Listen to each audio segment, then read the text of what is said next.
అవధూత శ్రీ శ్రీ శ్రీ గణపతి సచ్చిదానంద స్వామీజీ గారి ఆశీస్సులతో, అదేవిధంగా శ్రీ శ్రీ దత్త విజయానంద తీర్థ స్వామీజీ గారి ఆశీస్సులతో మరి ఇప్పుడే మనం ప్రారంభోత్సవం చేసుకున్న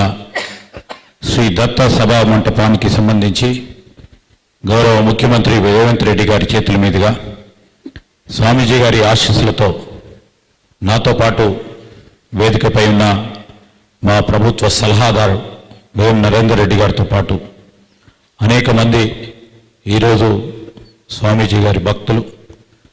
దత్త భక్తులు, ఈ ప్రాంతానికి సంబంధించి అనేక సంవత్సరాలుగా ఈ పీఠానికి సంబంధించి అనేక సేవలు అందిస్తూ ఉన్న పెద్దలందరికీ, భక్త సోదరులందరికీ హృదయపూర్వక నమస్కారాలు తెలియజేస్తూ, గౌరవ ముఖ్యమంత్రి గారు ఈరోజు మరి చెప్పటం జరిగింది. దసరా మహోత్సవాలు స్వామీజీ గారు ఎప్పుడు కూడా మైసూరులోనే చేస్తూ ఉన్న సందర్భం. ఈరోజు తెలంగాణ ప్రజలందరికీ ఒక గొప్ప అవకాశం, గొప్ప అనుభూతిని కలిగించాలని స్వామీజీ గారి నిర్ణయం. మరి ఆ నిర్ణయానికి అనుగుణంగా ఈరోజు మేమందరం కూడా ఇక్కడికి రావటానికి వారు ఆదేశించటం,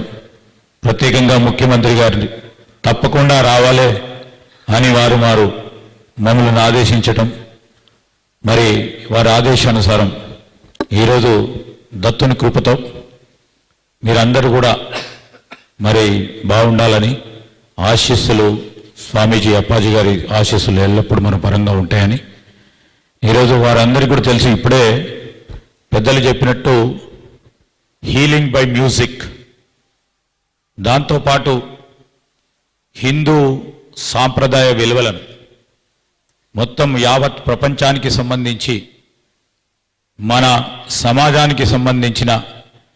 ప్రత్యేక అంశం ధర్మాన్ని కాపాడాలని వారు ఉపదేశించే ప్రతి అంశాల్లో ఒక అర్థం, ఆ ఆలోచనతో ముందుకు తీసుకెళ్లాలని ప్రపంచవ్యాప్తంగా ఈరోజు వారు అనేక దేశాలకు పోయి ఉపదేశాలు ఇస్తూ ప్రపంచం అంతా కూడా సుఖశాంతులతో ఉండాలని వారు ఆశీస్సులు పలుకుతూ మరి గొప్ప ఆలోచన ఇస్తూ మనందరినీ కూడా ఒక మంచి సన్మార్గంలో పెట్టే ఆశీస్సులు ఇస్తా ఉన్న స్వామీజీ గారికి మా హృదయపూర్వకంగా మరి మీ ఆశీస్సులు కోరుతూ, మరి ఈ అవకాశం ఇచ్చిన స్వామీజీ గారికి, దత్త సచ్చిదానంద స్వామి ఈ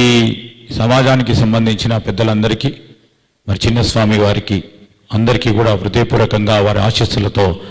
సెలవు తీసుకుంటా ఉన్నాం. Thank you so much, Minister Garu, for your kind words.